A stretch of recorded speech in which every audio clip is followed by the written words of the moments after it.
হেই, কেমন আছো তোমরা সবাই? আশা করছি সবাই অনেক ভালো আছো। তো আজকে অগ্রহায়ণ মাসের শেষ দিন, সারা মাস ধরে যে পুজোটা চলছিল সেটা আজকে তার সমাপ্তি, ইতু পূজা। আমি এর আগেও একটা ব্লগে শেয়ার করেছিলাম, আমার ননদ ইতু পূজা করছিল। জানোই এই পুজোটা গাছগাছালি দিয়ে হয় গ্রামগঞ্জের দিকে। আর 7বারই পুজো হয় শেষ দিনে, প্রতিবার নানান রকম জিনিস দিয়ে পুজো করা হয়। তো এবারেও শম্পা আর স্নেহাই করছিল, আমি এবারে করিনি। আর এইবারে পুজোর হচ্ছে গিয়ে থিম ছিল সবাই মিলে হলুদ শাড়ি পরবে। তো কত ভালো লাগছে দেখো, সবাই মিলে হলুদ শাড়ি পরে পুজো করতে বসেছে। এই পুজোর শেষ দিনে এক ব্যাপার হচ্ছে গিয়ে ঠাকুর যখন বিসর্জন দেওয়া হয় এই ভাঁড়টাকে, তখন হচ্ছে গিয়ে নিয়ে পুকুরে ডুব দিতে হয়।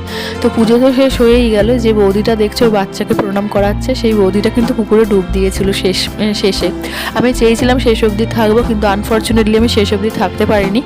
আর এখানে যাই হয় সবাই খুব মজা আনন্দ করতে ভালোবাসে, তা দেখতে পাচ্ছ ওইটা নিয়ে বেরিয়ে পড়েছে বিসর্জন দেওয়ার উপলক্ষে। কেমন লাগলো মিনি ব্লগটা কমেন্টে জানিও। চ্যানেলে নতুন হলে সাবস্ক্রাইব করে দিও, ভিডিওটা লাইক করে